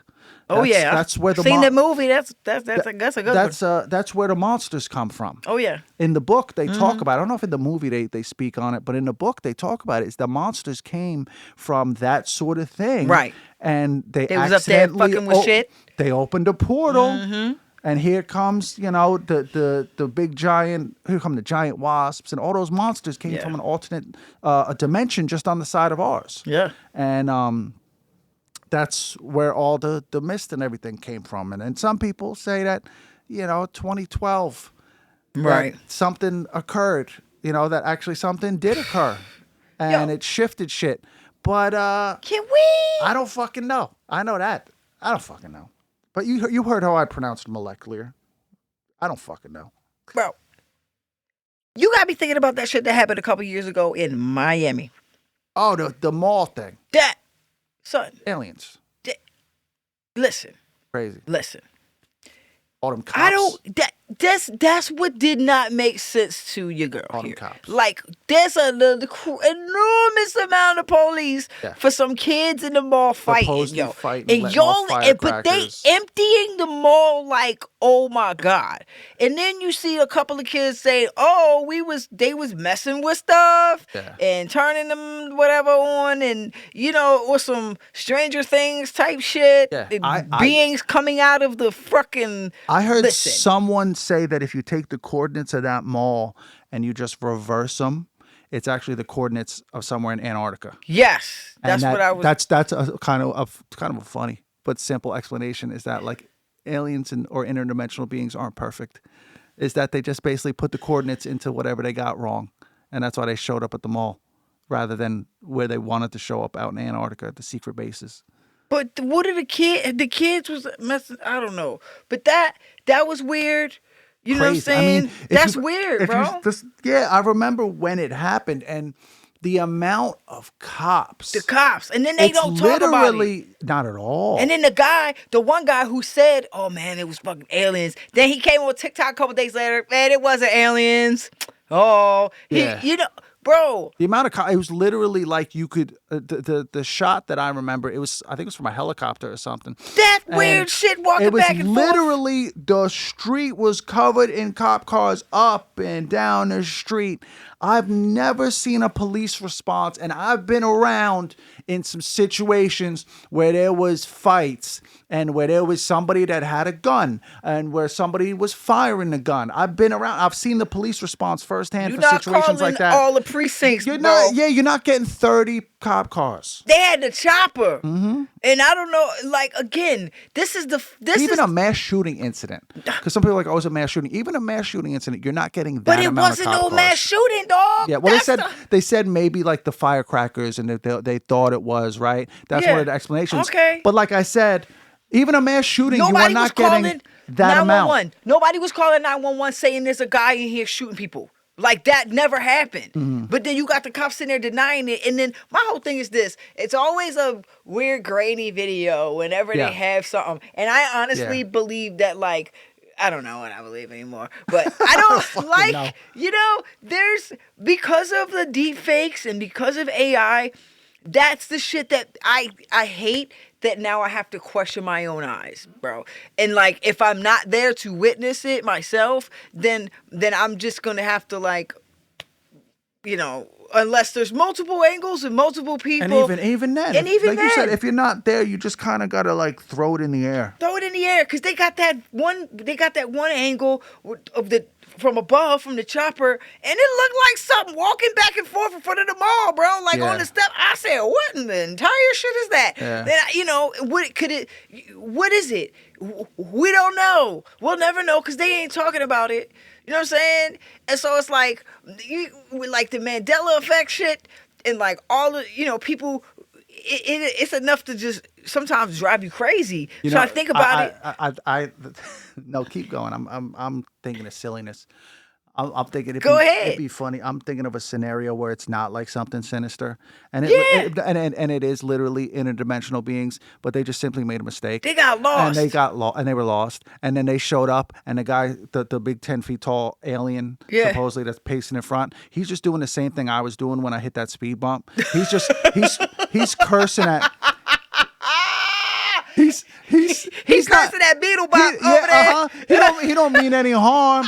He just like this. I told you this motherfucker couldn't navigate for shit. They're the same as us. Yo, this motherfucker couldn't navigate for shit. On this fucking hostile planet. Right? They got all these with the pew-pews. lights in my eyes and shit, man. Yo. Now we gotta explain this when we get. You know that Xeron is gonna have my ass when we get to Antarctica. God damn it! Now we can't even get back. They blew up the spot. You blowing up the spot, cuz. Man, the shit don't even work. I'm just gonna start walking, man. I'm just, how when your car breaks down, that shit ain't going nowhere. You just start walking. Yeah.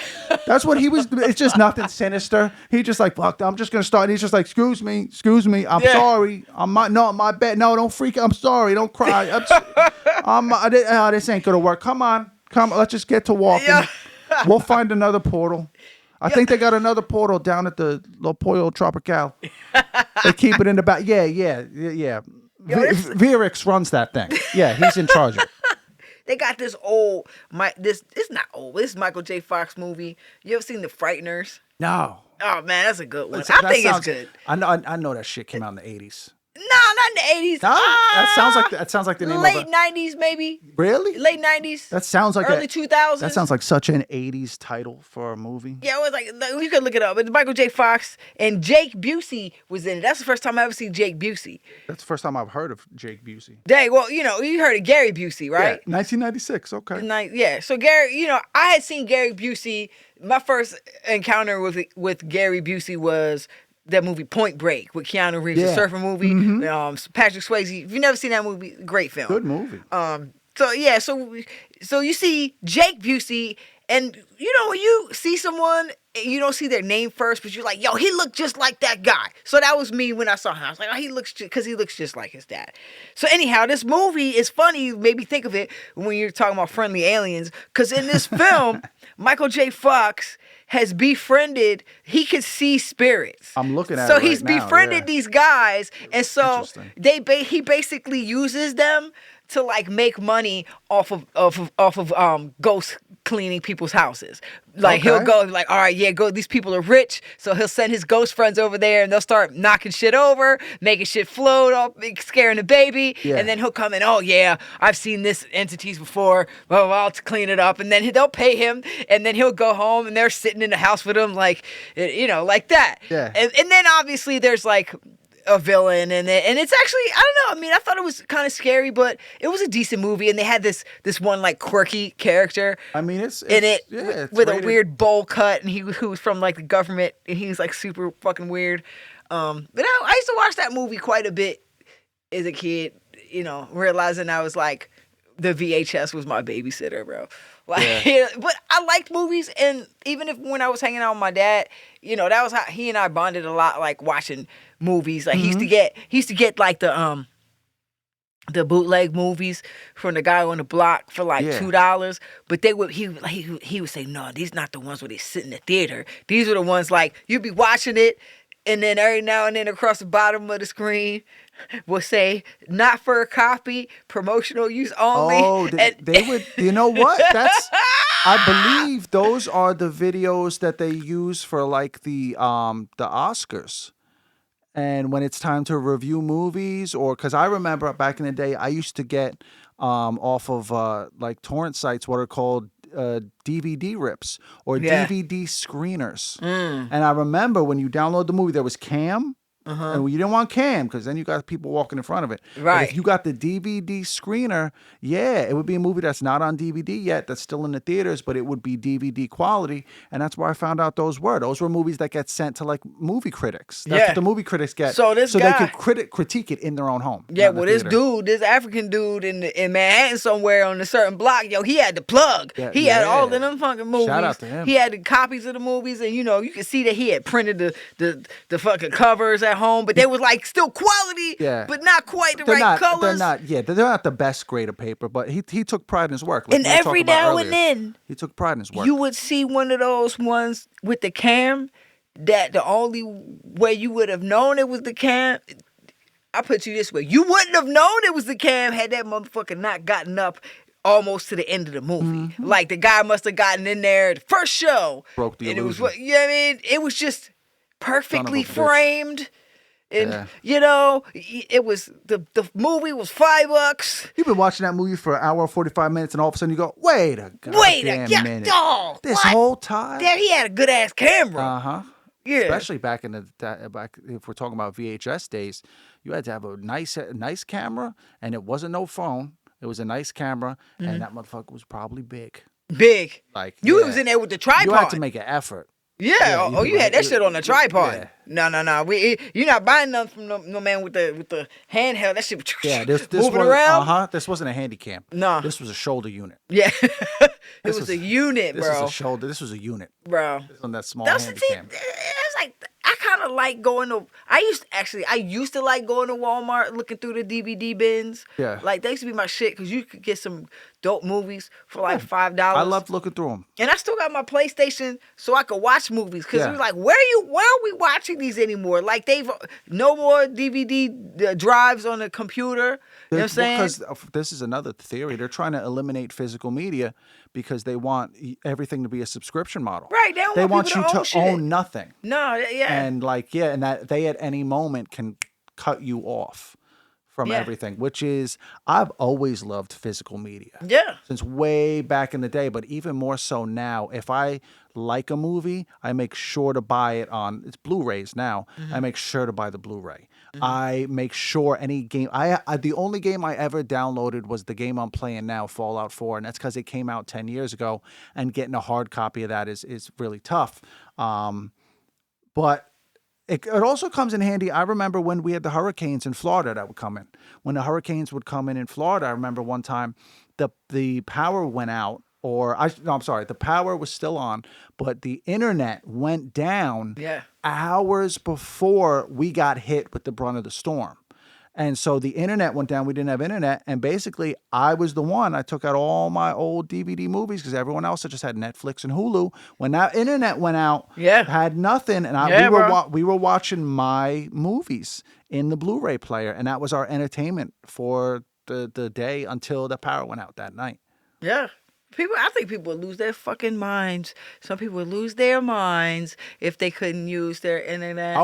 They would have a whole meltdown, and we would be out here. It would be anarchy. Like, it would just be like chilling. You ever seen the South Park episode where they lose the internet and they start treating like life like it's the Old West?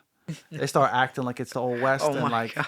Yeah, even though all they lost was the internet, they still got running water, they still got cable TV, but they literally start walking. The parents start walking around like it's the pioneer days, and they finally hear that there's some. They say, "Oh, there's finally some internet there out California way." Not 40 way. And they treat it like the Oregon Trail to oh go my God. to this camp out in California. Mind you, if you don't watch South Park, they're in Colorado. They go to a camp out in California where they have internet on this computer in a trailer, and you get like 5 minutes with it to look up what you want. And the internet. I mean, I wouldn't have the best time in the world, but I would. I like to read. I could still watch cable TV. I could still play my games. Most of my games are offline. A lot of games now, like the Nintendo Switch 2, you can't buy physical games for that thing. What you buy, if you buy the physical copy, and I'm doing the air quotes again, if you buy a physical copy of a Nintendo Switch 2 game, you get the box and inside you get the digital code for download. That's fucked. You don't get a disc. You don't get a cartridge. You don't get a damn thing, but you get a code to then go on the Nintendo app or whatever and download the game to your hard drive. You can't even buy physical discs. And honestly, I'm a PlayStation guy. I think that's where PlayStation's going. Is PlayStation now they've been trying their damnedest to take away the disc drive and make it a digital only console. The one that I have has a disc drive because I paid extra. You got to pay $50 extra for it to have a disc drive. Yeah. And I think the Pro that they just put out, which is the newer version, in general, the Pro does not come with a disc drive. You have to buy it additionally. That's wild. There's no model of the Pro, I believe, that comes. I could be wrong, but I don't believe That's whack and weak. there is any model of the PS5 Pro, and I think that's where they're trying to go. Is they're trying to make it normal where you don't own anything at all. You lease your car, you rent your home. You know, there's a whole nother thing. Them trying to basically, we see that home ownership is becoming, every generation, it's becoming higher and higher and higher in age when people buy their first home. I don't even want to think about it. Like,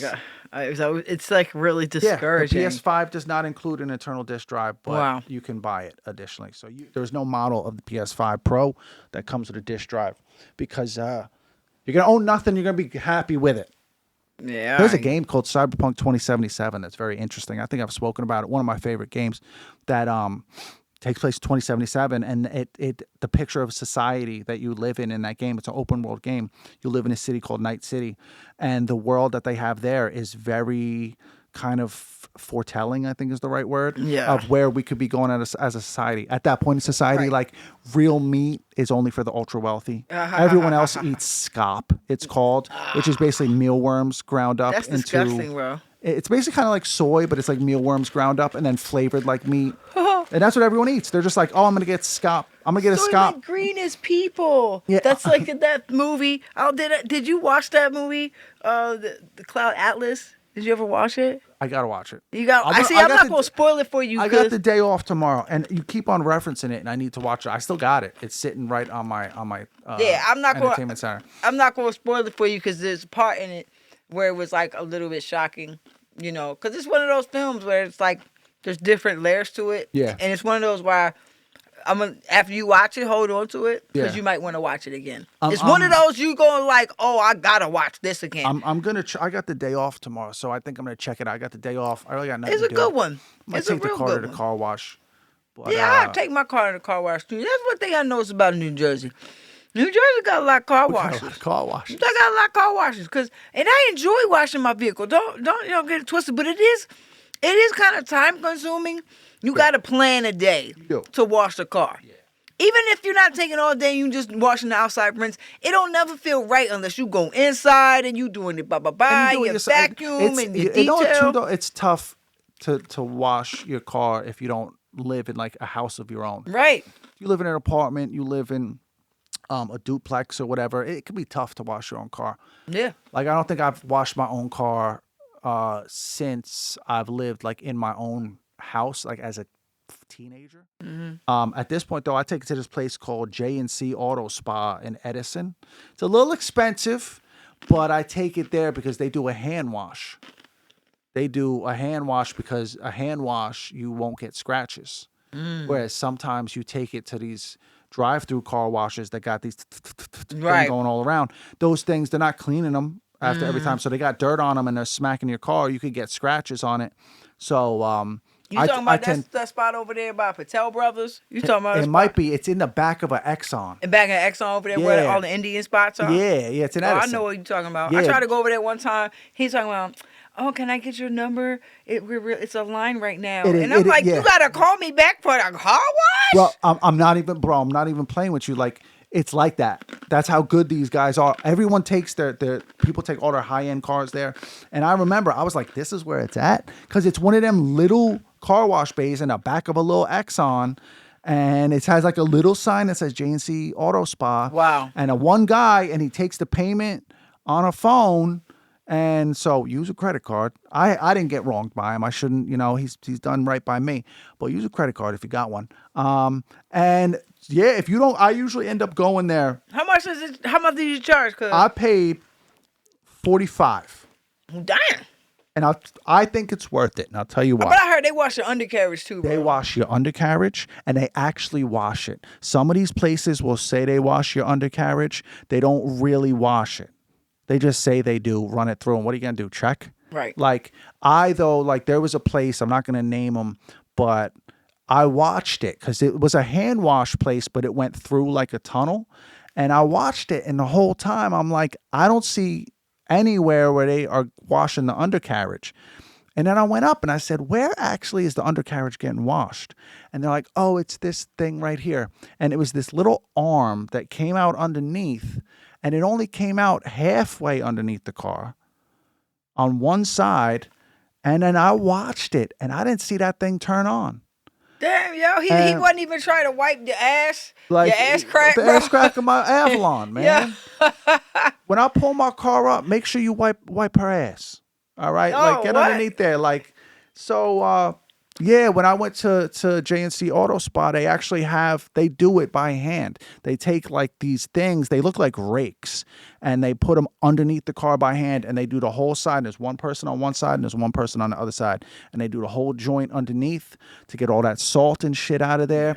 And then they wash your whole car. They do multiple cycles, all by hand, multiple people washing. They wash the wheels. They wash every part of the outside of the car. They also will open the door, and they will wash all inside the door jambs. They get every part inside the door jambs, and then afterwards they dry it off. This is the key. So not all places dry it off evenly. Nah. Some guys just wipe it down and send you on your way. You get a little lint balls on They your take shit. about 5 minutes, 10 minutes extra. You'll be in there for about 30, 40 minutes. Just working on your car.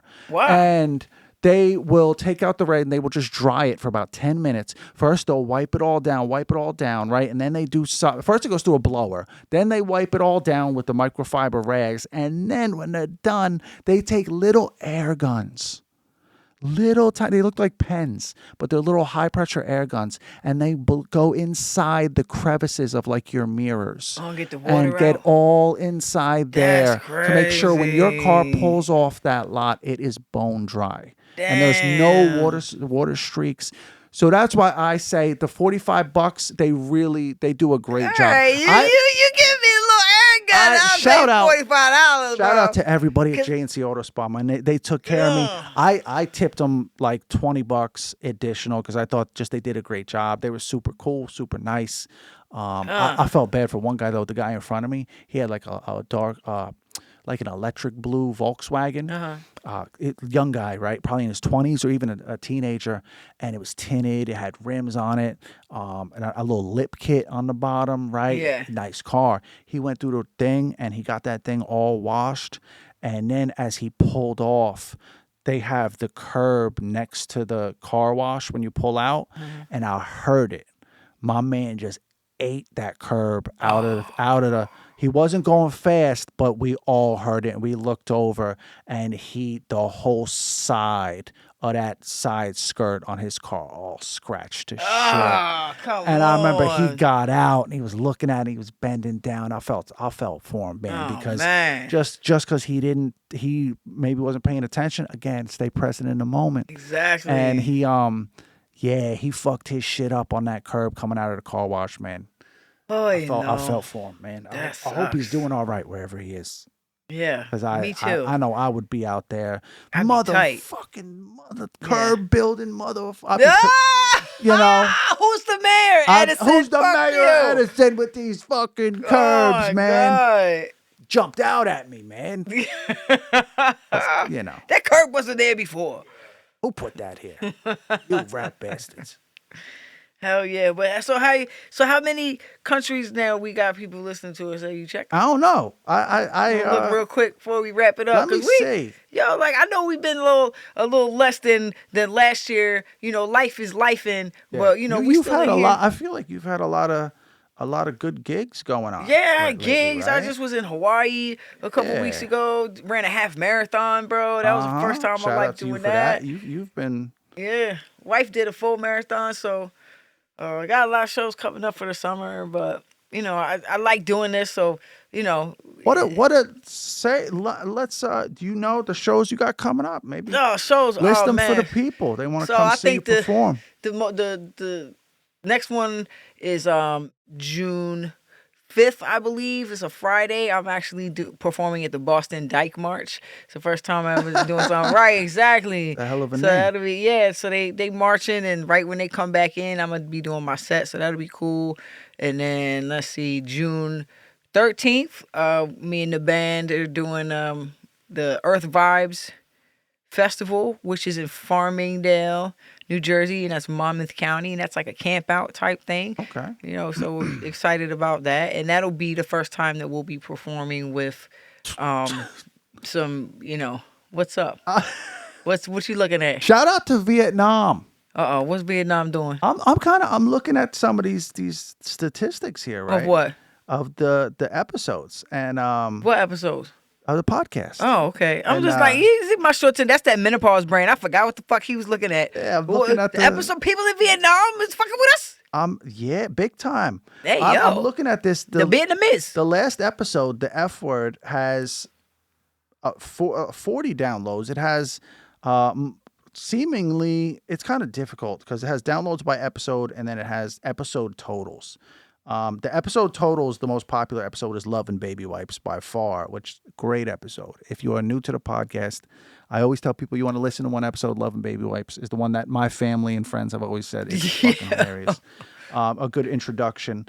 But the F word, the last one, when it says the downloads by episode, it is 40, which is like no other episode has come close to that. And then when I go to downloads by country, United States is, of course, the most. But then we got in second, we got Vietnam. Vietnam, shout out. 17 downloads. I love me some motherfucking pho. I had the pho for Didn't the we first time. talk about it on the last? Maybe, yes, it changed my life. Didn't we talk about pho? Is that what it's called? Pho. I'm sorry if I'm mispronouncing that. Please still listen. Don't. But didn't we talk about it on the last episode? Maybe. I think we did. Yeah, it's delicious. Shout out to Vietnam, man. Vietnam, we got which 17 may not sound like a massive amount. That's a lot for us. But for us, that's a we big don't amount. even be promoting, so shit. That's what's so up. yeah, shout out to everybody in Vietnam, man. Shout out for you guys. And if you want to help us promote this, tell a friend. That's how it starts. Word of mouth. Tell a motherfucking friend. We're on Spotify, Apple Podcasts. We're on YouTube. We're on an app called Deezer, which I don't know much about, but I know that one. A lot of people I got listen my music on. on there. I don't know shit about it, but shit, it's up there. Yeah, we're I know I'm missing one. Another. Hold we on let all me the see. majors. We're on Echo. We're also, you can find us on the internet. On our Lipson page. We got an Instagram page. Yeah. Come Look at This Show on Instagram at Come Look at This Show. So you can follow us on there. We got fun videos and stuff. But yeah, we got Vietnam. China is in third. They got 6 downloads in China. That's crazy, dog. Like, but why? I'm happy about it. Yeah. We need to figure out how people could send us emails. That's yeah. Just send, just contact us through the Instagram. No, we have come look at this show at gmail.com. Come look at this show at gmail.com. Yeah. Wherever you're at. If you want to if you listen and you enjoy the show and you are, especially if you're international, and you want to just send us an email or whatever, man, I that would be awesome. Like I'd definitely love to read them. Hell yeah. And I speak a maybe little if you got Mandarin questions or whatever, we'll try and answer them. Or if you got a topic, Mexico. We got 4 downloads in Mexico. Let's fucking go. And then down Mexico? the line, we got Mexico, France, Argentina, Morocco, Brazil, South Africa, Iraq. Listen. Iraq is listening. We got Pakistan, Ethiopia, Afghanistan. Love y'all. Venezuela, Uzbekistan. India, Germany, Serbia, Paraguay, and Bolivia. Wow. Love that. Shout out to everyone in those Shout countries. outs. Big up. Even if you just listened once. I Share. appreciate it. Thank you. I know a little bit Mandarin. Share. Very much. There you go. Ni hoi shwa, your mama. They're not going to listen anymore because they're going to think we're making fun of them. I'm not making fun. I'm just practicing my Mandarin, goddammit. They're like, we've seen this shit on South Park. Listen, I know what I'm saying. God. I learned how to speak a few little lines of Mandarin, and I wish I had continued learning, but my subscription to Pimsleur ran out because it was free.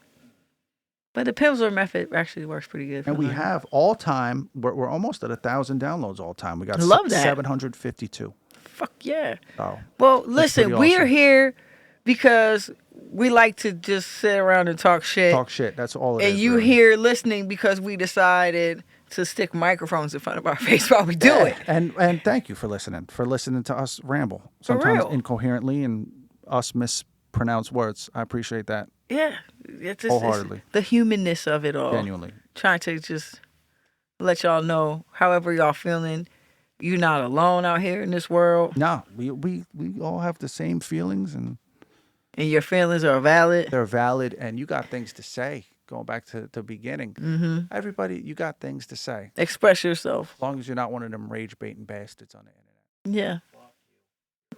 Yeah. If you're just a regular person trying to get by, trying to find your slice of peace in this existence, you got something to say.